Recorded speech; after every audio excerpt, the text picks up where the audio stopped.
As you wake up in the morning, you want to find the latest, greatest information about criminal cases and have an intuitive conversation about the suspects associated with these cases. Head over to the Bullhorn Betty channel on YouTube.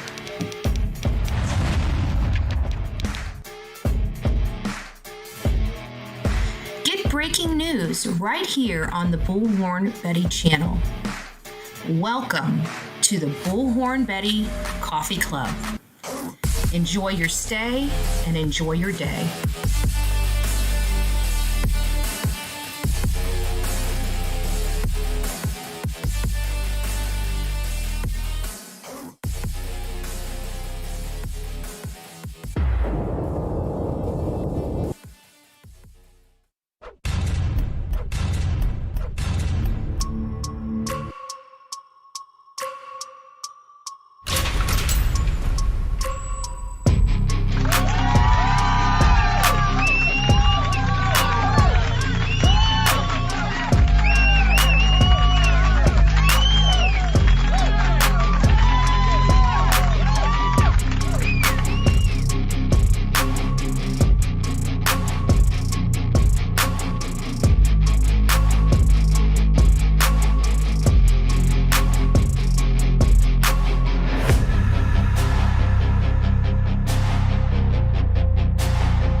Bedtime. Betty time! Well, maybe it's bedtime too. maybe it is. I don't know. Hey guys, how you doing? I hope you guys are doing fantastic. Monday afternoon is definitely doing so much better than this morning. This morning, Bullhorn Betty was like ready to spit bullhorns. I've got to be honest with you. It was very, very, very frustrating. I am almost done with all the crap that I need to do today. I have been super busy. Please tell me you... Yes, I did forget to do something. I was supposed to edit a video and get it up on my Facebook page because it's about the meeting tomorrow. And so now I'm not going to get it out until tonight. We are on a very tight schedule for this show, folks. Very, very tight. I'm Bullhorn Betty. We cover true crime. We're covering the case of Sebastian Rogers. He was 15 years old when he disappeared February 26, 2024, and he hasn't been seen since.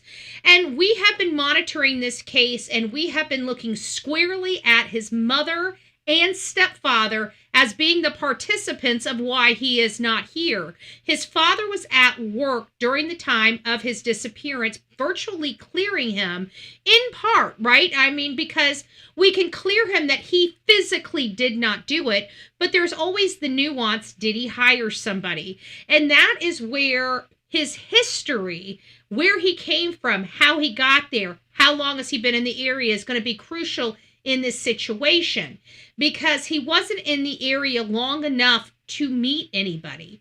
He went to work and he had his son every other weekend, so twice a weekend, or twice a month rather, on the weekends. So he didn't have a whole lot of time to really do anything, to really meet a whole lot of people in the area.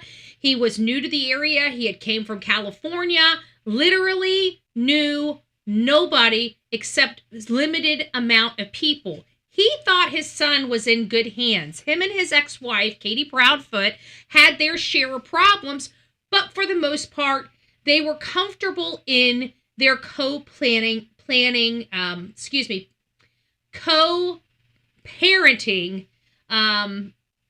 activities. You know, he was keeping, he was an hour and a half away.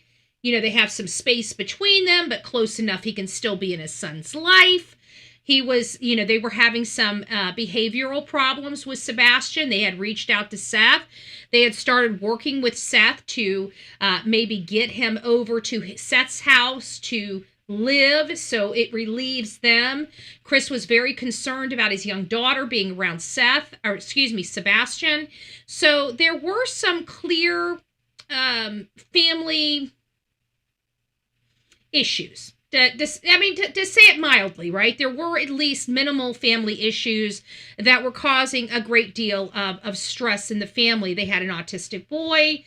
Their son was not acting, like normal children act. He does, with autism, has outbursts, has likes and dislikes, is very picky in certain respects. For example, doesn't like leaving the house without shoes and socks on. Probably very particular about how he dresses, about the food he eats, about certain things. It's just an autistic child. When we first started this case, very ignorant on the topic of autism. I feel like we've all been educated. I'm sure we're not experts in the field of autism, but because of the Sebastian Rogers case, anybody that followed this case, I truly do believe has a much better understanding of what autism is. Folks, we have two channels going on right now. We have the horizontal chat, which has the breaking news on from the back side of me. If you are on the vertical, you'll see the breaking news above my head. It doesn't matter which one you're on. However, if you are new to this channel and you've never spoken before, you may want to be on the horizontal chat. We allow you to speak to us within 20 minutes on the horizontal chat. If you're on the vertical chat, you have to be with us for a while because it's blocked for 5 days. So the people that are in the vertical chat, please remind people coming in if they're new. And I'll try to remember throughout the show to remind people that are coming in on that vertical chat if you guys would like to communicate quicker. If you're new to the channel, you might want to be on the horizontal chat, and you could be talking in about 20 or so minutes. We might be relaxing those rules here, a little bit. We'll see how things go over the next couple of months and see if we can start relaxing some of those rules, because I like meeting new people, but we have such a sour taste in our mouth from people acting a fool on these channels that it makes it difficult. So we try, the horizontal is 20 minutes. The vertical is 5 days. And it's just because we don't have a lot of, mods to spread out between two channels. So I've got to make it a little more uncomfortable on the side. We're not really monitoring that well. So if you guys are wanting to know why we have it designed that way, that's why. We're not trying to punish people that are on the vertical chat. It's just that I don't want you guys being hit with a whole bunch of trolls, because trolls do what trolls do. I don't know why they do that. I've never understood what is behind how they get off on being just nasty to people, but I've quit trying to understand the mentally insane. So that's just the way I'm just going to leave it, okay? I'm just, I can't, too much. All right, guys, this is going to be very quick because I know many of you, like me, are very interested in what the mob crew has going on tonight at 8 o'clock. So I figured I'd go ahead, get in here, talk about some things. Many of you guys know I have been plugging all of these interviews into AI.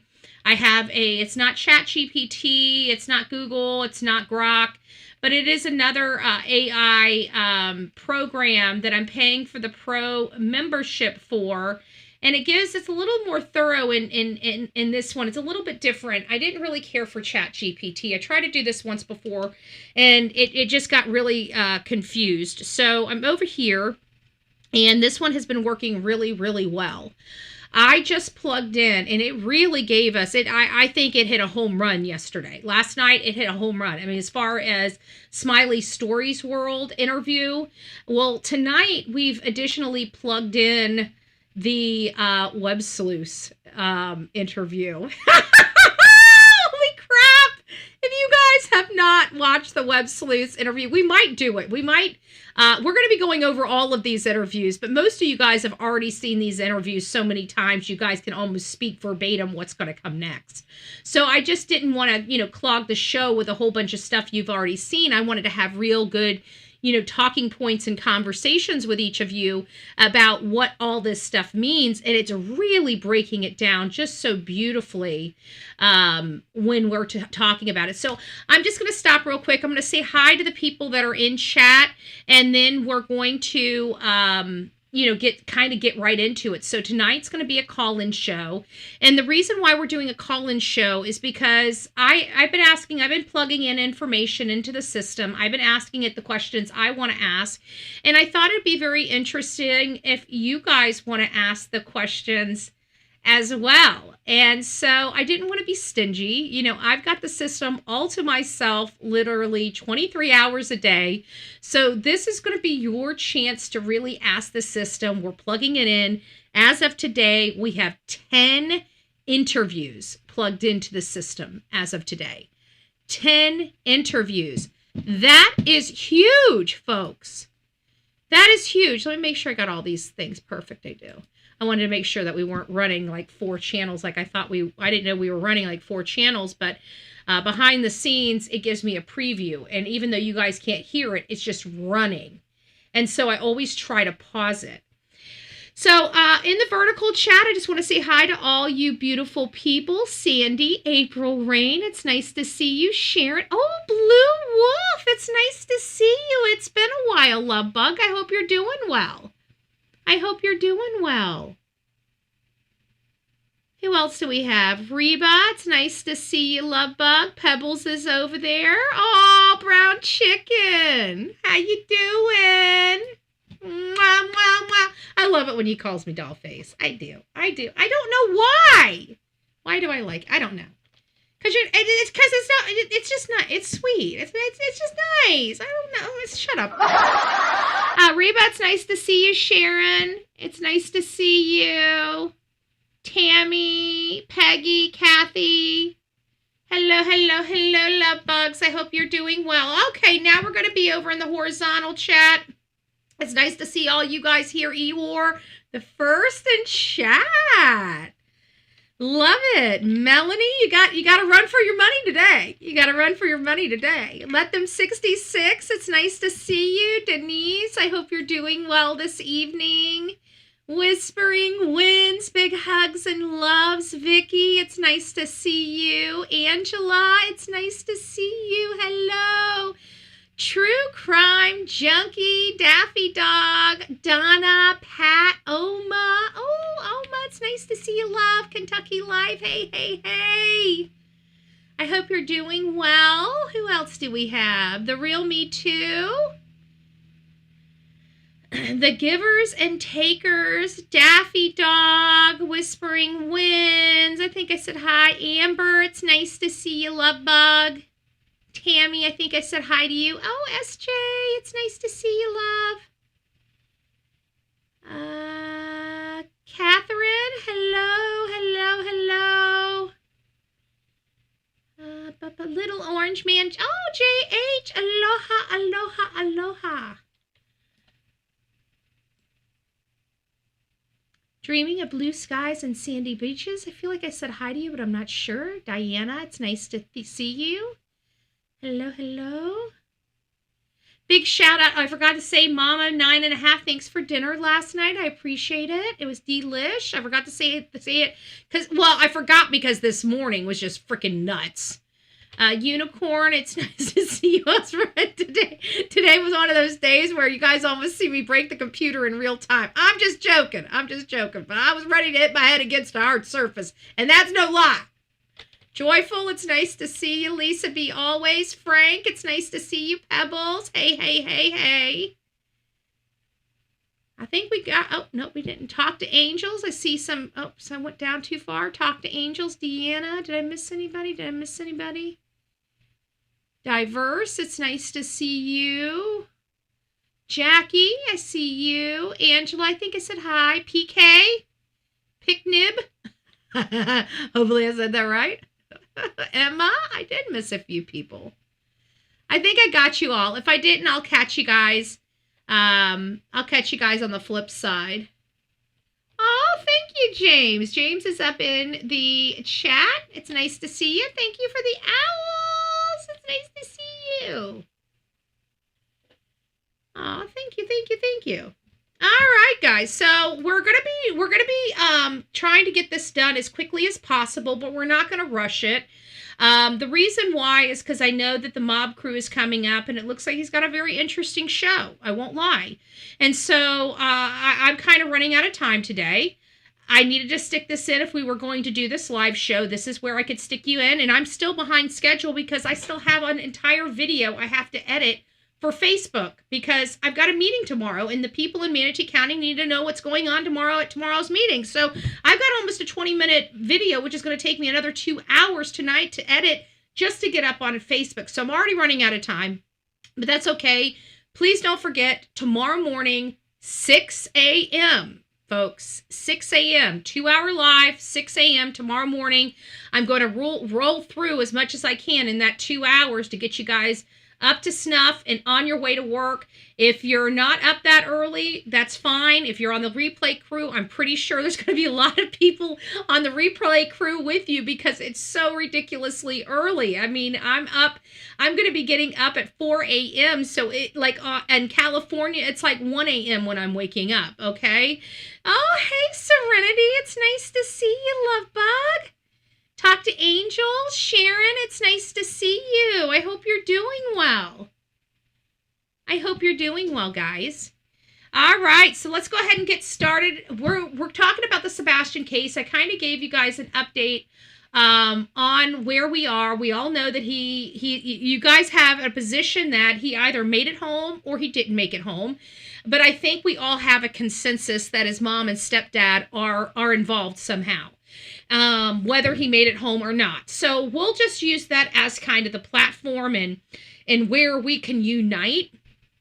But one of the reasons why we're doing this project with the interviews is because there's been so incredibly a lot of people's opinions of this stuff. And is it nitpicky? Is it splitting hairs, or is it really something concrete? And I think that's kind of where we're going with all of this, and why I felt it's so essential to put these interviews in. And I'm going to keep going until the system won't work anymore for me, because I want to try to understand what happened, and if there's any possibility that this can help locate or at least derive some leads, somebody coming across this. Maybe we're talking about something that jogs a memory, jogs something that may have been out of place, jogs something that, they weren't thinking at that time. That's really what I'd really like to do. Will it happen? I don't know. I feel like we have been effective in the past, and I believe that we will be effective in the future.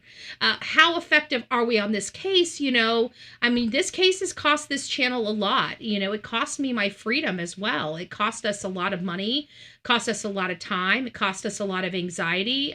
That's just the stuff that was kind of like a side effect of taking the case. One of the other problems that we have immediately is how attached we become when we start learning about the victim. We learn so much about the victim in such a short amount of time. We almost feel like we know these people, even though we don't. These people are strangers to us, and we fight like hell to find answers for them. So the two interviews that we've plugged into the system is the Fox and Friends 328 and Web Sleuths of April 27th, almost a month later. Now, there was a lot of Seth interviews in there, and we're going to start incorporating some of those Seth interviews because we need to have some contrast that the system can reflect upon with the other side of the story.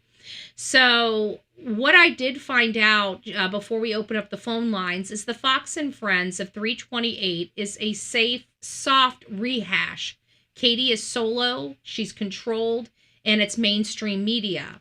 Now, Web Sleuths, on the other hand, is a train wreck. Chris snaps, loses control, and the PIs hired by Seth drop bombs that contradict prior claims. Now, 10 total interviews, 3 major new red flags emerge, plus leakage on construction, concealment, and family fracture. So a quick comparison summary is the Fox and Friends. Katie is solo. It's approximately, or at least the aired piece was approximately 4 minutes. No new contradicting or red flags. I mean, it was pretty straightforward. We're missing our son. You know, if you can help, please help, blah, blah, blah. Normal run-of-the-mill stuff. Repeats the timeline, barefoot, no runner history, defends leaving home due to harassment, YouTubers disturbing neighbors. Now, mind you, during this interview, 327, this channel had only been involved from this side of the screen. Now, we hadn't gone there. We hadn't planned on going there. My car was broke down. We were just getting started on this case. I don't even think we barely scratched the surface. So any of the harassment that they are talking about in here, they could never, ever, ever state that this channel had any part in that because we didn't know them at this time. And as a matter of fact, we didn't start breaking things down until 320. This is a week before all of this is going on. And by this time, they were already in the process of leaving the house. I think we were here. We didn't know what was going on, but they left. So it's a little bit of problematic. And this ad sets, this adds a trauma theory dismissed, insists that all shoes, hers, Chris, and Sebastian's, were accounted for. The tone is polished, pleading for tips. No pushback, no new cracks. So everything related to this Fox and Friends seems to be pretty straightforward. However, then we get over to Web Sleuths and the PIs, Chloe and Heather for Seth first. And then Chris, if you guys remember, couldn't contain himself and insist on coming on panel. And then, of course, Seth calls in. Chris has a meltdown. He's angry, accusatory, and very defensive. There are 3 new contradictions. PIs directly challenge prior claims, and they're related to Chris's alibi in the CPS minimization. Hey, Leslie, it's nice to see you. Dina, good evening. I just hoping you were her because we can't chat on the channel where we used to since he passed away. That's all. Didn't mean anything by it. Oh, what are you talking about? Who passed away? Are you talking about, let's see here. I don't know which one you're talking about. Yeah, but if there's somebody that I speak about on here, I'm fine with it. If it's just a hate channel, I just don't like plugging them. That's all. So, but anyways, let's get back to this. So, anyways, we learned that there are 3, new contradictions with this Web Sleuths. And again, this may not be stuff that you guys picked up on. It may be stuff that you guys did pick up on. But the tone of this interview, as we all know it, was very, very chaotic. Although the PIs tried to be polite and professional, Chris was very hostile. And this was the biggest meltdown in the case thus far. He had a complete and utter meltdown. Hey, Vicky, it's nice to see ya. I hope you're doing well. The real me too. It's nice to see you as well. Be Betty fan. Little Orange Man, it's nice to see you. I hope you're doing well. So what we learned is Chris's alibi gets new holes. Interesting. So PI state Chris was seen at his job at 5:15 on the 26th, 45 minutes pre-discovery. So truck at RV after 8 p.m. Sunday. No mention of phone pings or employer verification. Contradicts Nancy Grace's because of the 45 minutes to the job, and it's not. It's only 20-something minutes away. PIs note police dodge questions about timeline and alibis. Escapes opportunity scrutiny. So he's being very defensive and trying to minimize these things. And I can tell you he was not on the job at 5:15. I don't know where the PIs confirm that. But I was out there, and so was Silvers on the scene, and we spoke to people out there. And I can tell you there are people there at 5:15, but they're the ground crew. They're the crew that's inside the building doing electrical and plumbing and drywall and all that other stuff. It is not the people operating cranes and other heavy machinery outside of the building. Those jobs are not moving around at that time of morning unless it's like one of those things to move supplies from one side of the building to the other. I mean, but no major heavy equipment. Like cranes and stuff like that are being moved. And we were told that they don't get there. These are all different subcontractors. You got an electrical subcontractor, a painting subcontractor, drywall, plumbing subcontractor, whatever the case may be. Well, those people are all there, but the crane operators are from a different outfit, and they're under a different time clock. So they don't get there until about 6:30. They don't get into the cranes until close to 7. They start crawling up the towers anywhere between 6:45 and 7 a.m. To start working the cranes. So that's what I learned while I was there. And then come to find out, Silver's on the scene, I think, followed behind me, I want to say like a month or two. And he actually got a little further and spoke to a specific supervisor on there and acquired the same information. So it was not just corroborated by me, it was also corroborated by Silver's on the scene, and you're more than welcome to verify that information. And if I do have that wrong, please send that to me at bullhornbetty@gmail.com, just so we make sure we have accurate information. So the other major red flag, remember we just heard that there's 3 in this, is the CPS minimization called out. And again, this is on the web sleuths, and the PIs confirm multiple CPS calls exist. Chris admitted to plural on Nancy Grace. PI says Chris is lying on what he had said. Nancy, no CPS calls. PIs note prior turmoil, Chris not wanting Sebastian near daughter, direct family PI challenge to household narrative, and then police stonewalling. PIs reveal that no missing person report released to Seth, despite requests. House searched 12 plus times, heat cams, but no luminol confirmed. PIs get ongoing criminal investigation email blocking records. New police refusing Seth's basic access, fueling cover-up theories. So, they're believing that there is a cover-up going on. So the new information revealed is the minor in Fox and Friends, Katie, all adult shoes. She makes a statement. Ooh, this picks up something new. Katie states all adult shoes accounted for too, not just Sebastian's. So that's the first time we heard that in an interview. So that's interesting. So addresses Seth's barefoot theory directly about the ant trauma. Leaving home frames as neighbors upset by YouTubers, not just threats.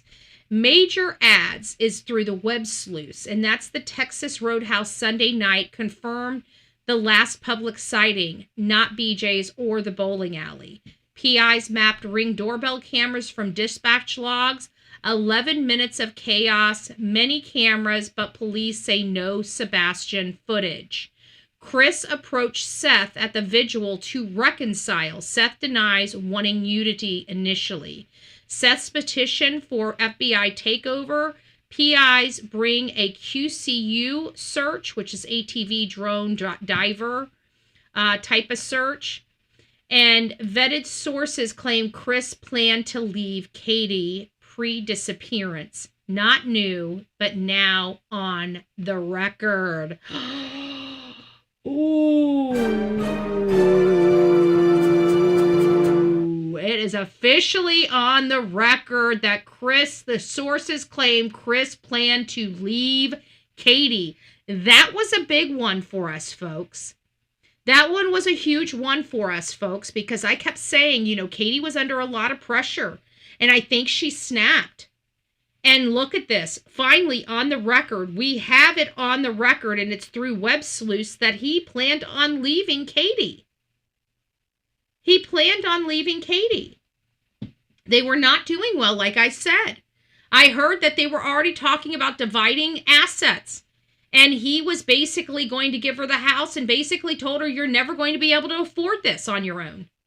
I still think they're splitting apart. And that's probably why they're not in the house. They know they can't sell the house. They have everybody and their mother coming to look at that house instead of them just being able to rent it out. Are they still together? I don't know. I mean, think about it. The last few times Chris was on the record, which doesn't mean anything. He's been on the record without Katie around, but he's been over at those disgusting animals' house, several times. What do we call her? Like, no, that's not Shamu. What do we call her? Oh, Chlamydia. Chlamydia, right? And he's been over at her house, and then we also heard her for the first time do an interview without Chris at all. And that's through that white trash lady that thinks it's cool to hang out with, parents that like to injure their kids. That Dutchy lady. What a pig. What a pig that lady is. And so we've got that. So I don't know. Maybe they're not together.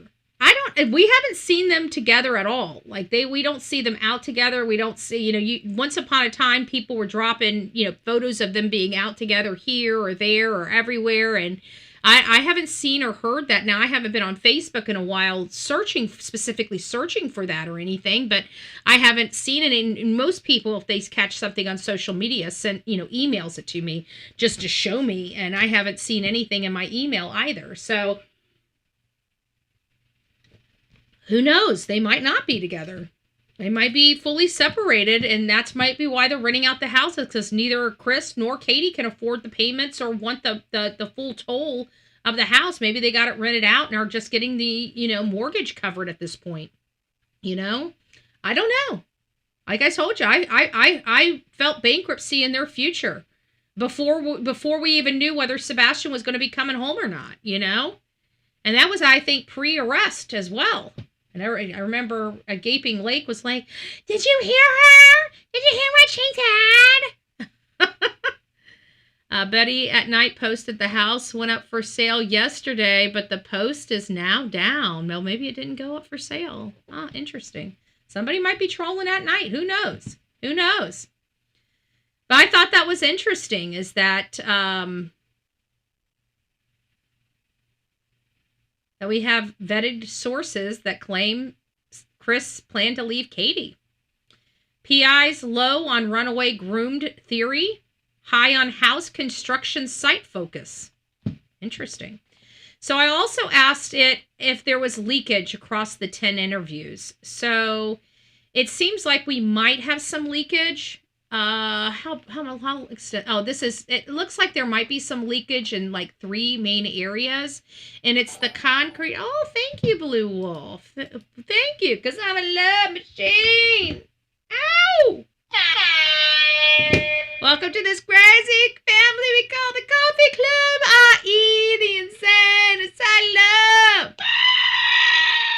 Grab your straitjacket and your padded room and welcome aboard. So 3 major leakages that they're stating, and it's the concrete construction disposal knowledge, folks. That is really getting this system. I have to be honest with you. I dismissed it. Chris repeatedly volunteers exact specs on burying in concrete, 12 inches thick, smooth before it dries. Average driveway, 4 inches. Dismisses theories as funny due to logistics. Construction guy over-explaining concealment when nobody asked. Wow! Oh my gosh! Did you guys hear that? Construction guy over-explaining concealment when nobody asked. He might be in concrete, folks. He might be in concrete.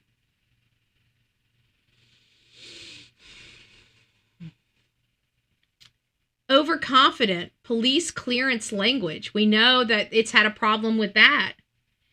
Olivia, Smiley's, Nancy, and Fox and Friends. They keep saying vetted and cleared. No foul play. LE told me I didn't need a poly. Rare for LE to say that early. Sounds scripted. Web sleuths PI contradict that. Nobody's cleared. Police dodge alibis. And then The third one that they're classifying as leakage is the dog hit morphed into nothing. So Olivia and Smiley, small pond trail. In Nancy, they soften the scent versus the cadaver. In Web Sleuth, cadaver dogs used in area, but no house hits. And it says from dogs prove walk-off to cadaver dogs haven't hit house anything solid. Propping, then quietly withdrawing a key narrative pillar. I don't know what that is. Propping, then quietly withdrawing a key narrative pillar that he walked off. That's a key narrative pillar. So by them having the cadaver dogs, and the dogs did not prove he walked off, and then they brought the cadaver dogs in. That's what I'm getting out of it. Oh, hey, Love Lakers. It's nice to see you. What if his closer than it's possible he's closer than everybody thinks, because typically, if you look at the history, I mean, outside of a few outliers, things will be existing in that area, that general area within 10 miles. So statistically, taking into a lot of accounts, he should be within 10 miles of that property. But because it's kind of a mixed residential versus rural out there, that could expand to 20 miles or 20 to 50 miles, But what we have part of the family that commutes a distance.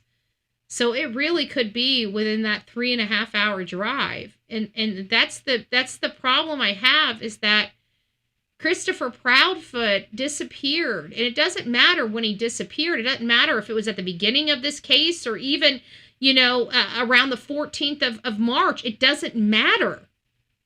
The problem is that Chris Proudfoot left that home and disappeared for over 20 hours without any tail. The arc is clear. Earlier polished, mid-contradictions, and then late meltdown. So in the Fox and Friends is safe. Mom pleads is a mom pleads hit. And then you get the Web Sleuth is a breaking point. PI, Seth's team openly call out lies. Chris raging. Leakage suggested insider knowledge of disposal and police. It says COMMS, and I think it means commands and protocol. I think that's what it means for protocol. LE would see this as escalating deception under pressure. So that's kind of where I stopped on this, and I want to open up the phones up. I don't want to take up too much time, like I said, because we do have a time crunch. We are trying to get get done in time that we can have or be over at the Mob Crew. But before we get started on that, I just wanted to let you know, if you don't know who this William DeFore is, this is a mentally deranged 20-something that has a tendency of mischievous type of things, breaking and entering, breaking windows, damaging. I think he just likes hearing things break, I would presume. I'm not sure. But the difference is this guy was involved with the VP. So he ended up making it past Secret Service, which, again, is pretty concerning. Thank God he wasn't like ISIS or, something like that. It was just a mentally ill kid. But either way, he's now behind bars. He's charged with vandalism, felony charged vandalism. He went up to J.D. Vance's home. Thank God our VP was not there with his family. But he's got some damage to a few of his outer windows of his home. And still, again, blowing my mind how we can have anybody get that close to the VP of the United States home. It's just a little unnerving, to say the least, just a little unnerving to say the least. So Let me go ahead and pull this off here. Make sure my other channel is off. Is it behind the scenes is on? Okay, perfect. So we do have a call-in show. The number, if you are on, oh, let me take you off over here too. There you go. So we don't have the number showing up on our vertical stream, so I will give it to you if you would like to call in. The number is 724-252-8070. Again, 724-252-8070. We're going to continue to talk about Sebastian Rogers' case. If you guys would like to call in and ask the system some questions, I'm happy to ask the questions to the system. You need to let me know if you want me to, if we're going outside of the perimeters or if we're going to be staying on all 10 of the interviews that I've uploaded so far. I think it has been a very, very interesting program. And I'm going to go ahead and get the next exhibit geared up. And we will be discussing that while you guys call in. So we're going to be going over the polygraph lie, the alibi holes, and CPS call out makes a killer trio. And I'm hoping that my thing is working here. It should work. I think it should work. So yeah, it looks like everything is in good use. So we'll just keep waiting until somebody gets here, and while my system is thinking. So I will try to figure all of this out. Oh yeah, and lastly, I want to show you guys this. We never had time to go over this yesterday. And it's hard because, as you can see, the print is pretty small. I'm not sure if you guys can see that, but the print is pretty stinking small. So you're gonna have to bear with me. So this came up with 1, 2, 3, 4, 5, 6, 7, 8, 9, 10, 11 issues or topics that it thought maybe some things differed from one theory to another. And this was the 8 interviews: Duchess, WSMV, Fox 17, Duchess 2, Olivia Smiley, Terry Lynn, and Nancy Grace. Those are all here. It didn't give me like the cause and effect, but that's okay. That's okay.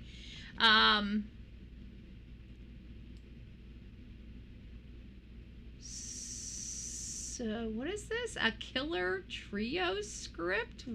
I don't want a script. No, I don't want this.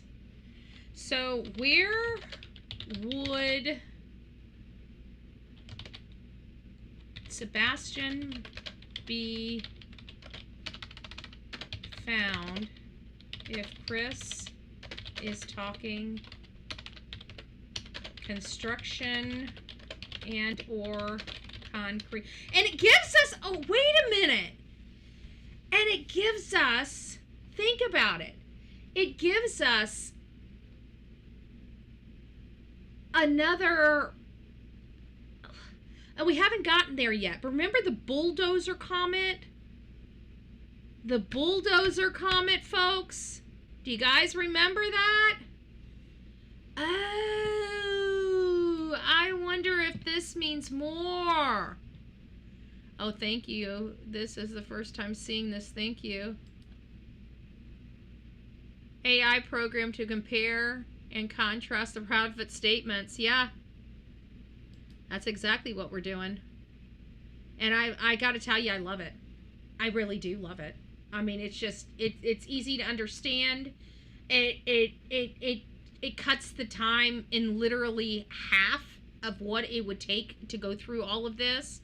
And in all fairness, you know, by the time we were at Nancy Grace, I have to be honest with you, when we were talking about this stuff yesterday, you guys were kind of hitting it out of the park. If you guys recall at all, you guys had already hit on a lot of the stuff, and we had already talked about a lot of the stuff that has been on there. But you know what? You guys were worried about the concrete and the stuff about the construction, and I blew it off, you know, as overreacting. And even the system is picking it up, and I kind of kick myself for not taking this into consideration. You know, that This kid, I still don't believe he will ever be found. No one. I know, Tracy. It's so. It is incredibly frustrating. And one of the reasons why we're doing the event we're doing, if you guys don't realize, we're doing an event in Sumner County, in front of Sumner County Sheriff's Department. We're doing it for the full week leading up to the 2-year milestone of Sebastian's disappearance. So I will be in town from February 23rd to February 27th before I head to Kentucky. And we're going to be there, but it's going to be on the 26th. We're going to have a huge event for Sebastian. I want signs. I want honk for Sebastian. I want this whole community to know that we have not forgotten about Sebastian. I love the people in that community, and I know people hear me say things, and I get a little frustrated and rough around the edges. I just want people to act. I want to see it. You know, I don't want not to feel it or see it. I just want people to jump into action for this young boy, because we would jump into action if it was your young boy or your young girl, right? And we would be fighting right there beside you like we are for Seth, but we would also be expecting the community to do their part as well. And I feel like this community started out doing their part, but then for whatever reason, they got distracted, they got intimidated, and sometimes we need to rise above that intimidation. You guys have watched me walk through fire on this case. You have watched me have my life torn apart because I wanted to help a father find his son. And that is not okay. And if that's happening to me when I didn't break a damn law, these are the same investigators that are working for Sebastian. Okay, we have to remember that. So I'm worried about this case just on that respect alone. You know, just on that respect alone. So where do we go from here with the Sebastian Rogers case? There's not a whole lot of wiggle room here, because we know most likely what happened. We know who the key players are. We know that this child has not been found. We're starting to realize that I thought this child was in water, but might be encased in concrete. So guys, it's going to ask again, because I've always thought the water, my cousin even said, if they're Navy, water. What if he is encased in concrete and dropped in water, right? Because that was one of the things I noticed in Tennessee. There are a lot of bridges that go over deep water and deep waterways. Without you even having to have a boat, you just pull up to a bridge and nobody's walking on it. And I was also thinking, you know, like when I was coming back from Arizona, hold this thought just for a second. Let me get. This is Betty. Who's this and where are you calling from? This is Tammy Crimes. Hey, Tammy. How are you doing, love bug? I'm living in Megan until we get to y'all. No. Mm-hmm. I want you to ask, because I keep on wondering this, because I've had people missing. I searched for other people. Ask them, is it normal to go out and search somewhere else? Isn't it normal to search around the yard, the house, Okay, so near the house? Just ask me the specific. Is it normal to search so far away? Is that what you're asking? Yeah, instead of around, like, my main thing would be the yard right From near, where the child around the house. disappeared. Okay, from where the child disappeared. Appeared. I would say no, but let's see what it says. It says... No, searching a landfill 70 miles away is not normal for a missing person case. Standard protocol is hyper-local, first within the first 5 miles, expanding only with specific evidence. The Kentucky landfill search for Sebastian was an outlier driven by a trash route tip, not distant norms. And they state that according to standard law enforcement search protocol, phase 1 is a hasty search, and it's 0 to a quarter miles. The first 1 in 12 hours, 25 to 50% are found within this 1 and a quarter mile. And then phase 2 is a quarter mile to a mile, and kids with autism, 75% of them are found within 600 meters in this quarter mile to a mile. This is very interesting stuff, by the way. Phase Yeah. 3 expands out 1 to 5 miles and includes trails, water, and linear features. This is for somebody that's been missing, more than 2 days, foot travel about 2 to 3 miles an hour, 6 to 12 miles theoretical max. They drain ponds, woods, normal for autistic child. So this is kind of the area that they went. And then they have a phase 4, which is vehicle disposal. This is trash routes, landfills, only with specific evidence, such as trash Monday morning. The Kentucky landfill 70 miles searched March 2024 as a precautionary after heavy tips, not normal distance without tips. Nothing was found according to them. So it's saying, no, this is not normal. Mm-mm. Yeah, and I was thinking like a parent. When I first go looking for my child, I'm looking in the yard, around the house, and crawl spaces, in the garage. Anyway, I wouldn't jump in my car and run somewhere else to go look. Right. I would look in the house, everywhere in the house, and it takes more than a minute to work for your job. Maybe that needs to be the next question. Is it normal for a mother to get into her car and search the neighborhood and school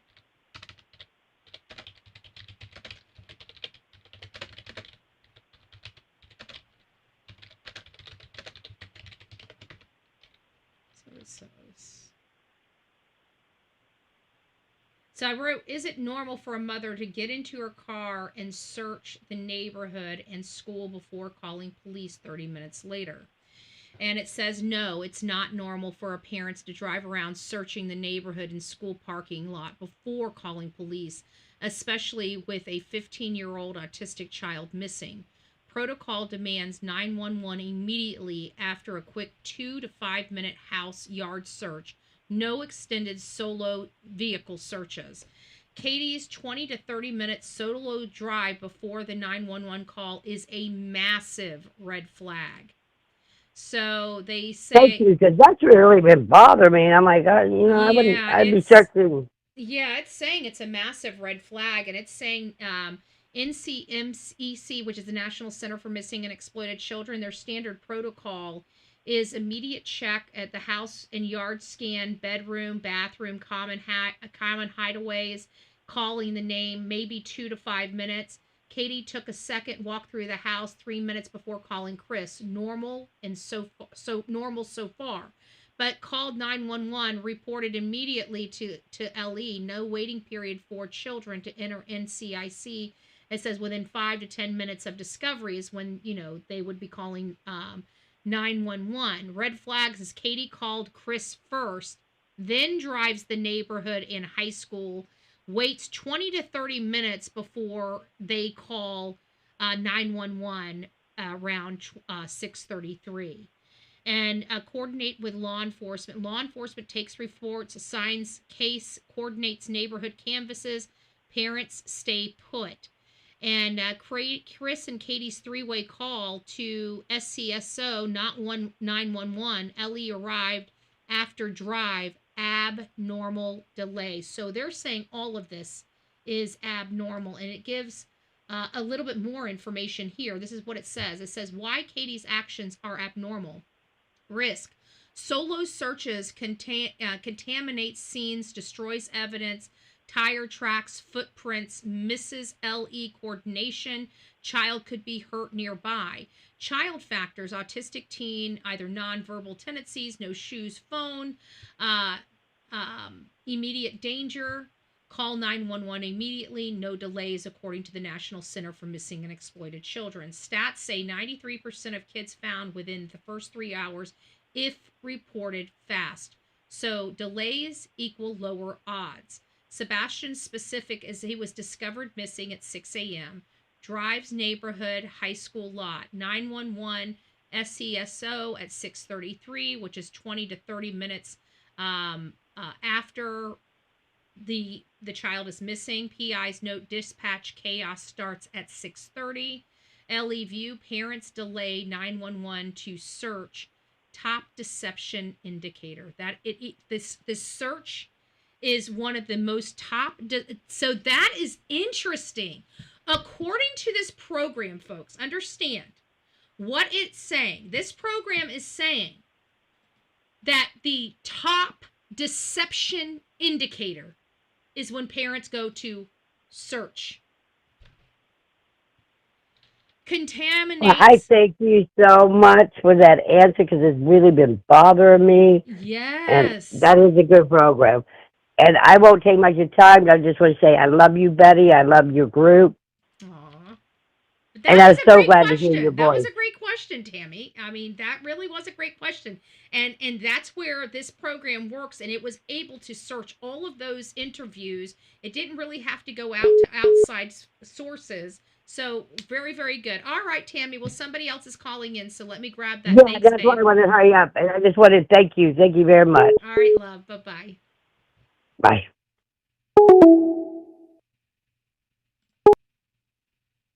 This is Betty. Who's this, and where are you calling from? It is mother of 9. Oh, thank you. By the way, thank you. Thank you for everything. You're welcome. You're welcome. I just had a question Sure. about Sebastian. Do you know if they ever brought his stuff when they left the house with them? In that trailer, who are we referring to? when Katie and Chris left in the camper, Mm-hmm. did they bring anything for Sebastian with them? So if they found him, maybe they'd have something. Shoes. Well, I can speak outside of the system and tell you what I know to be true, and that is when they left, they threw a blanket and some canned food or something in a package that didn't go bad outside of the house for Sebastian when they left. Okay. I felt And like also- when we heard what they did, I lost my stuff on live saying she acted like he was a dog. They threw a blanket out there and some canned food. Yeah, they put tuna out, I heard. But I just wondered if they brought anything with them. And do you know if anybody ever checked if his name was changed at the courthouse? Because then they could relocate him without anybody. Is there any possibility of Sebastian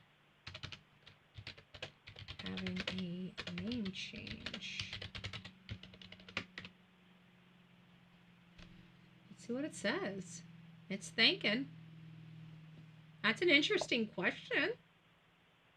Well, when you go underground, that's the first thing they do is change your name. Yeah, let's see what we got here.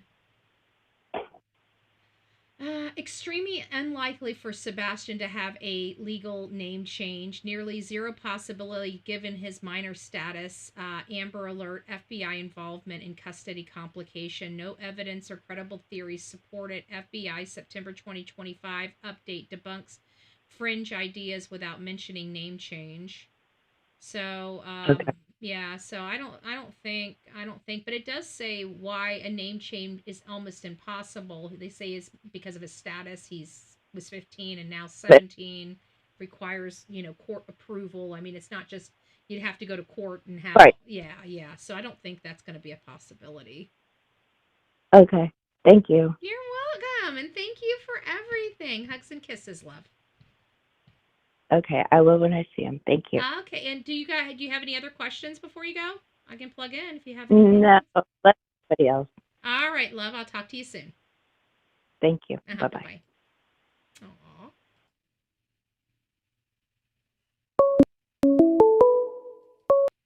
This is Betty. Who's this, and where are you calling from? Batgirl with 2 T's from Oklahoma. Well, hello. How are you? I'm doing good. How are you doing?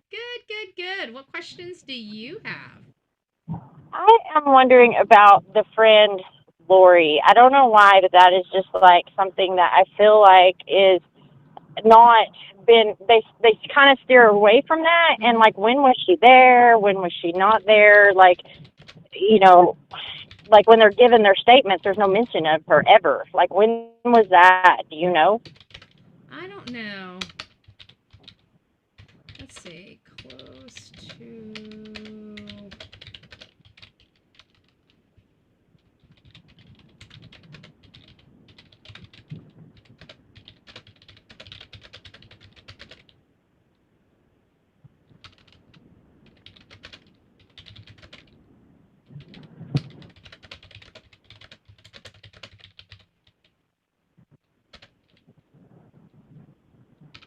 Let's see what this is. This is what I wrote. Katie's friend Lori visited close to when Sebastian disappeared. Do you find anything about when she was at the home? Yeah. Okay, well, it's looking through the interviews right now, and it doesn't seem to say. You keep that question. And here's why I'm going to say keep that question, because we're still not done plugging in all of the interviews, and I know Lori is brought up somewhere. So Yeah. we need to wait until that is populated, and then we can start looking at it, because there's been so many interviews. And Yeah. we've only had 10 uploaded out of all the interviews. Right. So I think that we might be able to answer that, but may not right now. But here's what it says so far. It says no confirmed evidence exists of Katie Proudfoot's friend Lori visiting the home close to Sebastian Rogers' disappearance on February 25th, 26th. Extensive searches of transcripts, timelines, interviews, and sleuth discussion yield zero mentions of Lori at the residence during this crucial window. Katie accounts across Nancy, Duchess, and the other details Sunday breakfast, the family, the trash, the chores, the bedtime, the noise, and then her going to bed and being on the phone with Chris, but no Lori reference. So out of 10 interviews, Lori was never referenced. I know it wasn't referenced in an interview per se, but I know it was discussed with somebody and confirmed that she was there. So we know it. We just haven't gotten to it yet. And it also says, lastly, there's 2 more paragraphs here, and it says, sleuth chatter, Reddit, Facebook speculate on Katie's friend, family generally, in the the Reddit / Sebastian Rogers on tracking contacts, but no specifics on Lori visiting the home pre or post disappearance. TikTok and Facebook claim Katie alleged friend revealed details waiting for Chris's arrest, but these are unverified rumors without visiting the timeline. No Ellie confirmed. And lastly, this is the last paragraph. It says, fringe theory, BF nearby, third party circulating, but FBI TBI September 2025 debunks the video light green hoodie, no friend involvement noted. So that's what we've got so far. Okay. And I'm not even saying that, I'm not even questioning if maybe she's her involvement. What bothers me is the timeline, when she's talking about all the things that were going on. I'm like, well, I've heard, and it may be misinformation. Maybe she wasn't. Well, I don't know. I think what's caught everybody off guard is the fact that this best friend happened to be, they had been distant from each other for a really long time, and she just happens to be that close to Katie at that specific time when all this goes. I think that's always been what's bothered people about the Lori situation, because from my understanding, she doesn't live in Tennessee, and she was very close by. Right. Yeah. And that's kind of where I was just kind of curious, trying to get see if there's any more concrete evidence out there, just to see if there was any link there or something. I don't know. Yeah, I think there might be, and I think that's why I told you keep that question, because you're going to know when it's the time to bring it forward, and then we'll have to ask the question again. When we start getting into the point where we're learning about this friend, or we start hearing conversations about her visiting, that's when we need to bring that up, and then we'll get that more clarification. And that goes for everybody. If I tell you guys to bring that up later, when you guys know the right time to bring it up, bring those questions back up so we can plug it into the system when it didn't have an answer for us before. Awesome. Okay. Well, I want to thank you so much for everything that you're doing for all of the missing kids. You're doing a great job. Thank you, Betty. Yeah, I appreciate it. And we're going to be doing more, as like I said, we've been covering this case for 2 years. So a lot of you that have met me on this case didn't see me or know me too much prior to this, but we're usually not in the office. One of the great things that we do is go boots on the ground, and We just have been, under this the thumb of these court hearings. So once those are done, we do a trip a month. Okay, most of you guys don't know that about this channel because you've been with me for 2 years and you've only seen me sit here. But we do a trip a month. That's awesome. Yeah, I know. I come across you on the Brian Laundrie, Gabby Petito case, but I didn't catch that live. You know what I mean? Like I was just kind of like watching back. Yeah. And then that's when I came to your channel and started watching. And I'm always watching. I may not be able to catch it live, but I'm always watching. I always watch it back on replay, but I try to catch it live. Yeah, we're a very loud bunch, and when I get pissed off or somebody's lying and we got kids missing, it gets a little saucy out there. But that's just I love it. Yeah, I love it. I love it. That's how we roll. Hey, you know what? If people leave our kids alone, we wouldn't have mama bears out here acting like that. Just saying. That's absolutely right. And I know it pisses officers off. I don't care. I don't care. If I have rights to do it, I'm going to do it. If I want to do it and I have the right to do it, I'm going to do it. That's right. That's what I love about you, Betty. Thank you. Yep. I take care. God bless. All right. Bye. Bye. So this has been very enlightening. I like this, but there are some things that we need to remember to bring up later. And I think Lori's going to be one of those ones that we're going to need to bring up because I know she's talked about, but I don't think we're quite there yet. I don't think we have the stuff when she started getting talked about. We didn't realize because if I remember correctly, we didn't realize Lori was there until after the fact.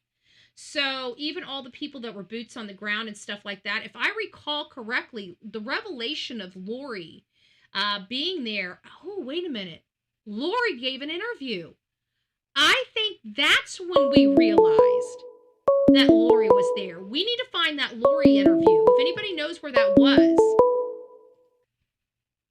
This is Betty. Who's this and where are you calling from? This is Lisa B. Always, and I'm calling from Nebraska. Hey, lady. How are you? I'm well. I'm just calling because I want to know if your AI program thinks that Katie's animosity towards Seth is at the root of Sebastian's disappearance.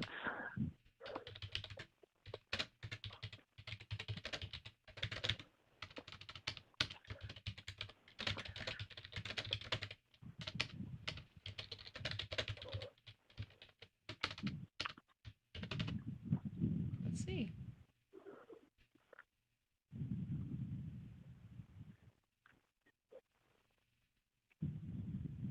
Pulling outside.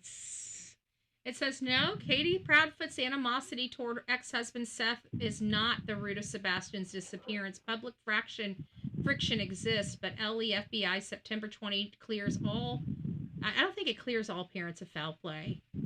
It's saying it clears, so we're going to have to clarify that in the system. So it's not going to give me a direct answer until I find the information to fix that. But it says custody history is joint legal physical. The summer of 2024 switched to Seth planned unwanted by Katie per interview. Past protective orders between Katie and Seth. CPS probe. Teachers report belt discipline claims by Chris.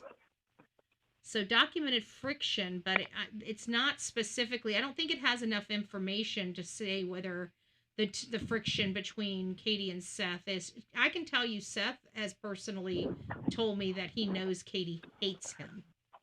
He just prays that Katie doesn't hate him enough to hurt his son.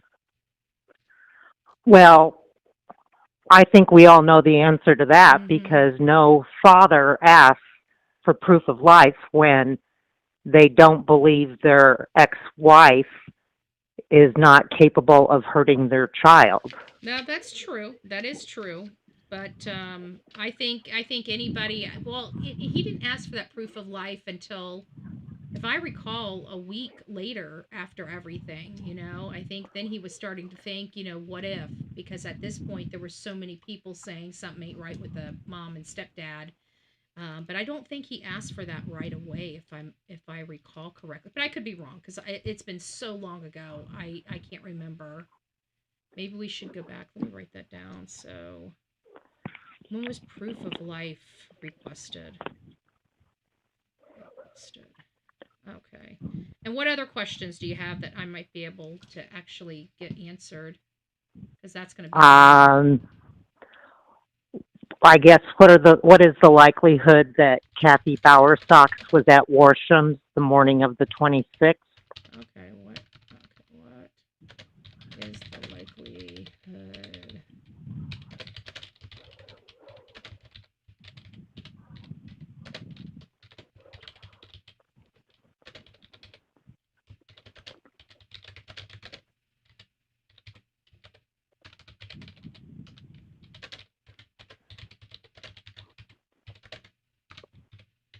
I was just waiting for the web sleuth interview to be included so that question could be asked. Yeah, that web sleuth, that I mean, even the system, like, this is the biggest meltdown so far. I can't put that, it bolded that on this side of it. I'm like, oh.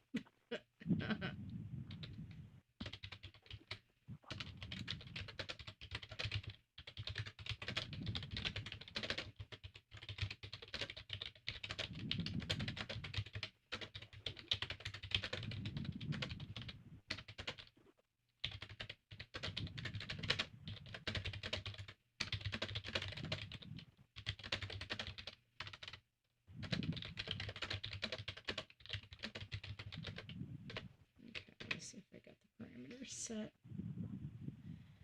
That was a hard one. So, what is the likelihood of Kathy Bowersox, Chris's mom, being at the Warsham's General Store about 30 minutes before Sebastian was reported missing? And so it's looking outside. It says 0 verified evidence confirms that Kathy Bowersox, Chris's mom, was at Warsham's.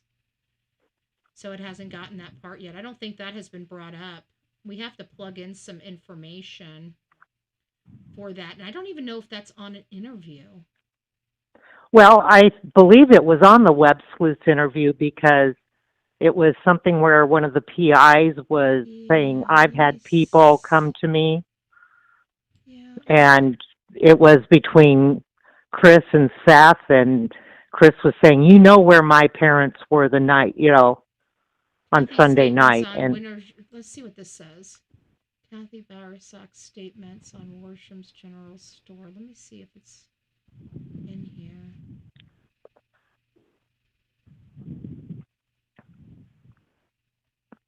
Unless if it's in there, we're gonna have to find it. Let me see. Let me write here and say, please refer to web sleuth.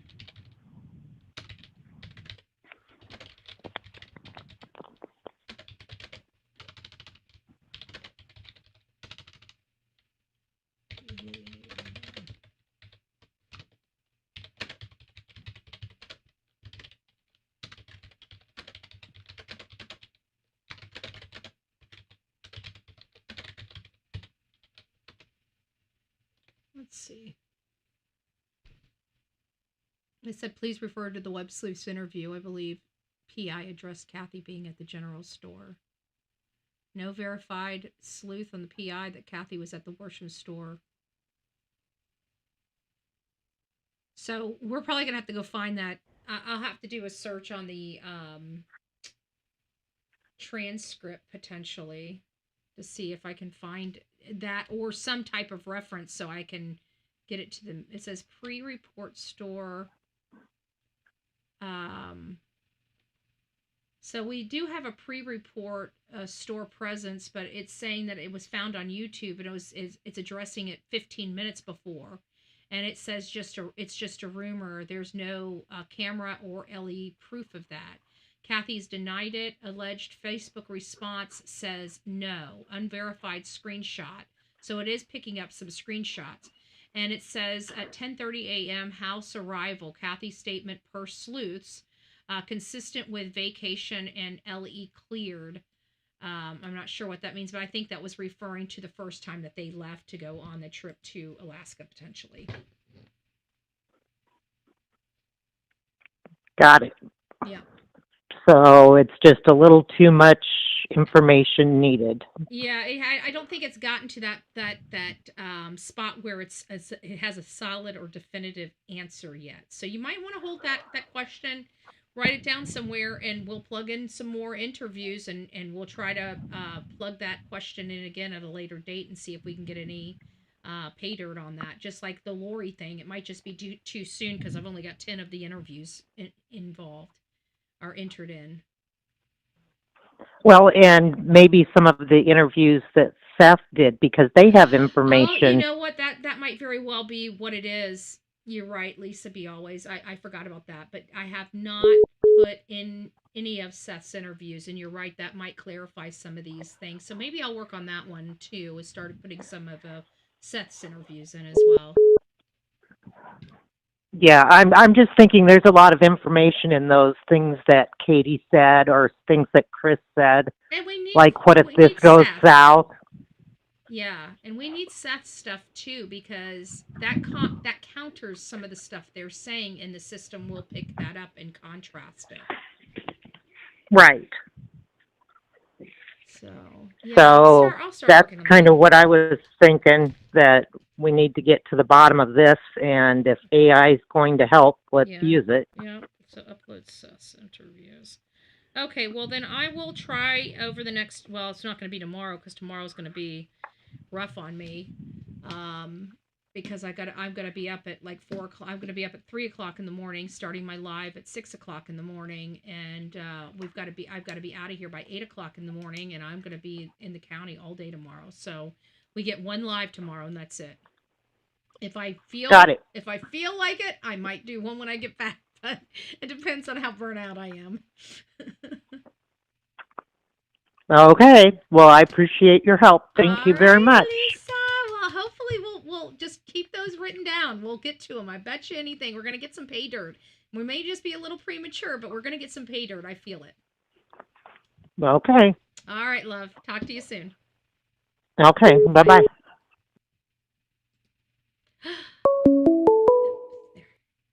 This is Betty. Who's this, and where are you calling from? This is Michelle from Kentucky. Hey, Michelle. How are you doing, love? I'm doing good. How are you? Good. What question do you want in the system? Okay. Do you think Katie drove to the school when she did to make sure any evidence wasn't left behind from the night before?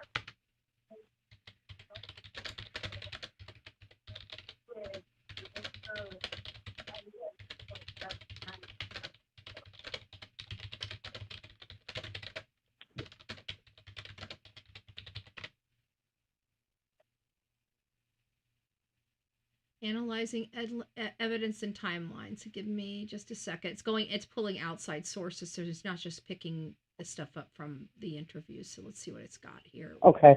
It reviewed 18 sources on this one. It says, no, Katie Proudfoot's 6:30 a.m. drive to Beach High School a mile away aligns with a frantic search after discovering Sebastian missing. No timestamp cleanup. Now, again, that's up for interpretation. This is a machine. Katie woke Sebastian at 6 a.m. Katie awoke at 6 a.m. Sebastian absent. Searched house, neighborhood, school. Called Chris to Memphis. Wait a minute. Let me write in here and say, well, you just stated her searching before. Let me write it before.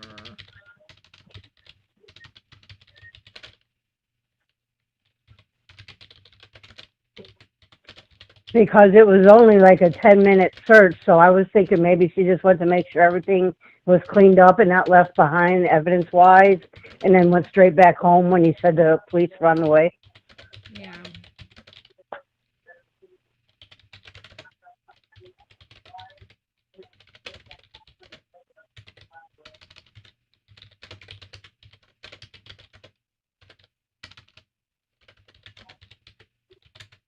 Okay, let's see.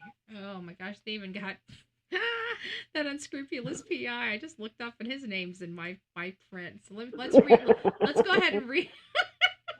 Let's go ahead and read this real quick and just read what it says. It says, no, even though I disagree with what it says, I'm just going to read it the way it is, just so you have it on, And it says, of course, we looked at the 6 a.m. It searched house, neighbors, school, called Chris 911 between 6:20 and 6:50. FBI Ellie, routine panic response, which is not true. We're going to read the other response that I just asked for.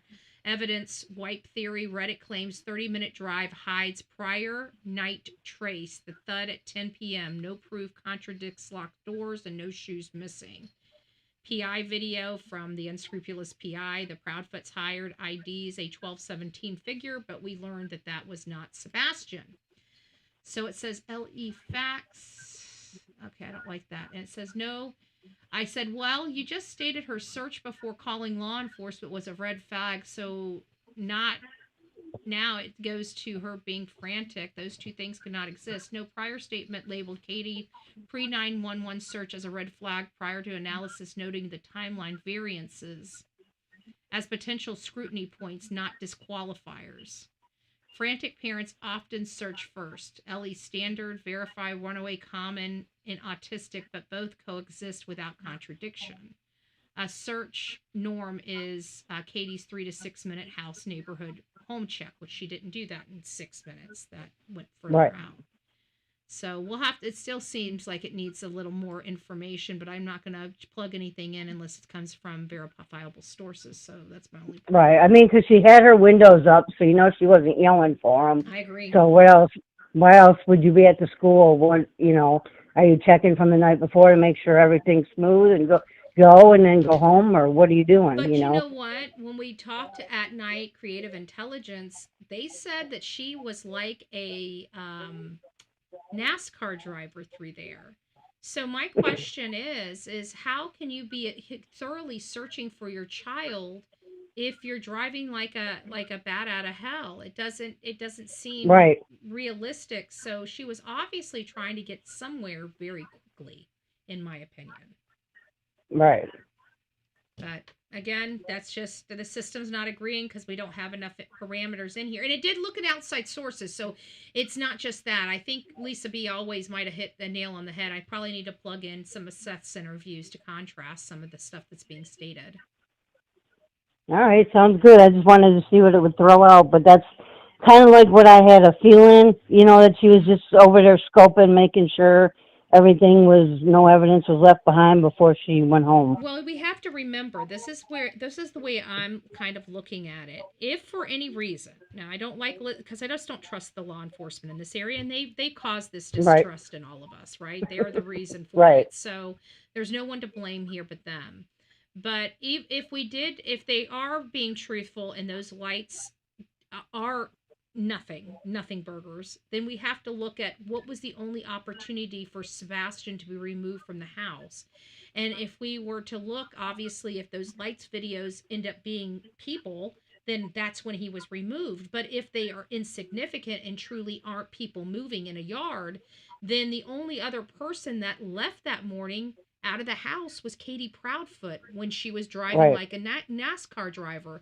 And then you couple that with the rumors of having a cadaver dog hit at Unit 10 at that storage unit at Warsham's in the same direction as Katie went. You know, she may have hit all of this. She may be the architecture and the person that did all of this. And maybe Chris, after the fact, realized she did it, and that's why he got so protective. But she could have done all of this all by herself. Yeah. I mean, and I just lost my train of thought. Nothing. You got some time. So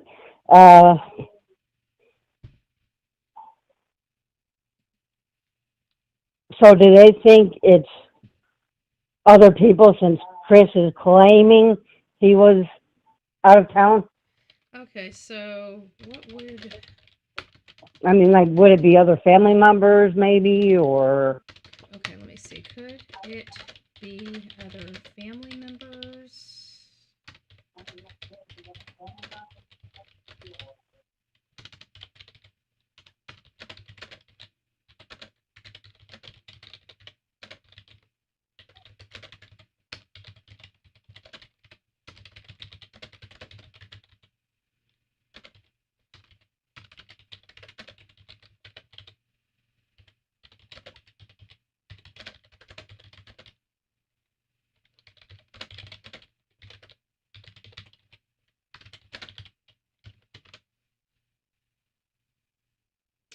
So I wrote, could it be other family members responsible, or is this really leaning toward Chris and Katie being responsible based on what you have knowledge of?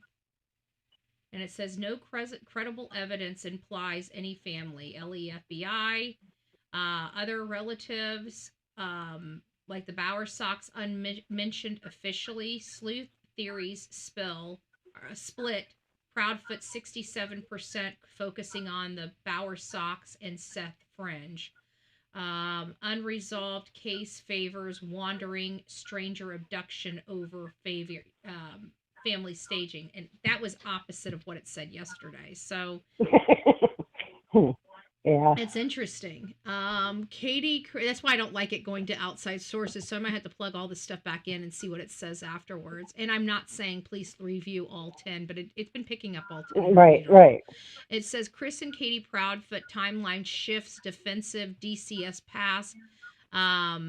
It's because it's establishing that whatever reason the FBI of September cleared the parents and they didn't clear the parents. So I'm going to have to upload it and explain it to the system. So I don't think any of this is going to work until I find that statement from the FBI and prove that it's still basing that. It's saying that Ellie cleared Chris and Katie and cleared Seth Rogers, and it did not do that at all. Yeah. So, and my last question is, in the very beginning, I don't know who had the video, but we were watching whoever it was me and my wife sitting here, and they had audio of Chris saying, Katie, you effed this up. And the video has never been played again after that. And because we can't I think find it the reason anywhere. why it's never been played again is I think people did their due diligence and realized it was a fake. Because usually it's those videos are the ones that get silent because they were manufactured, not legit. I thought it was picked up on the 315 video or the 330 video when they were carrying something out of the house. Yeah. Yeah, I'm not But sure. I don't know. We were just wondering about that because it was out there and then it was never ever mentioned again. Yeah. So let's see here. Ellie has not cleared Seth. So now here it's saying right here, Ellie has not publicly cleared Seth because Katie effective January case active January 2026. So it's picking that up. So let me ask it again. Okay, so if they're not cleared.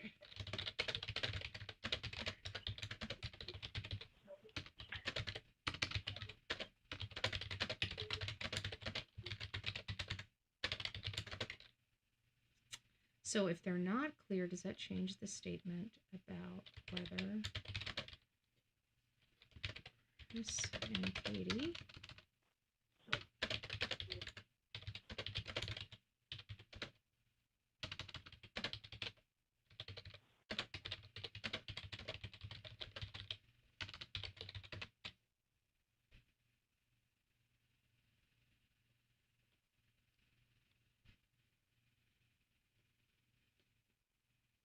Okay, give me just a second. No, lack of public clearance does not elevate Chris Katie Proudfoot as prime suspects. Ongoing status is standard. Active alert, January 2026. All parents cooperative. No arrest indictments after 700 plus days. Ellie Norm, no cleared declaration unsolved to avoid taint tips and juries. Proudfoot Seth vetted. No shift status, autistic elopement 90. So it's pulling different. I may have to set it back up. I think we went too far on the outside sources and now it's just focusing on him because it's back to focusing on Sebastian wandering. So again, This is one of the things that I had a problem with the first run. That's why I had to set up this one. But now that we had 10 of them in it, this is the second or third one I've set up. So I'll start fresh and we'll add all 10 interviews in and start it again tomorrow. So, or not tomorrow, Wednesday rather. And I really appreciate everything you're doing. And I'm praying for Seth every day. That guy deserves justice for his kid. Yeah. His only kid. I know. And I feel so bad for him. I mean, it wasn't his fault. He couldn't help it. Mm-hmm. Yep. I'm And just he praying didn't he know his finds them son either was in way. danger. That's the worst. That's the worst part about it, is that he didn't even know his son was in danger. He had no idea. Right. I can't Otherwise, he imagine. would have grabbed him that day. Yep, exactly. Exactly. All right, love bug. Well, I'm going to talk to you All later. right. Have a good one. Bye-bye. All right. Bye-bye. I know there was somebody else trying to call in. We're shutting the call show portion down, and the reason why is because we've got 20 minutes to get over to Mob Crew, and I need to do some stuff here. I've got a video I need to edit and get up for my meeting tomorrow. So, guys, you guys have an amazing night. We'll be here 6 a.m. if you would like to be part of this live show. I want to thank you all. Let me just go here and see if I missed any fan fund. Blue Wolf, again, thank you for being the newest member of this crazy family we call the Coffee Club, i.e. the Insane Asylum. So we will see you guys tomorrow morning. Have a great night, y'all. Bye-bye. Oh, shoot. You know what? You're going to have to wait a second. I can't even close out my live because I accidentally shut out something that I shouldn't have shut out. Now I got to pull it back open, and it's going to suck to pull it back open. Did it pull it back open? Let's see if I can turn that one off and this one off, and then maybe it'll just help with that one. It's probably going to lag my system just for a second, but I need to open back up. Open sesame. Open sesame. Come on. Okay, it's back up. All right, guys. We'll see you later. Have a great night. Maybe not. Maybe so. Maybe not. Is it going to let me go? All right. There we go. Peace out.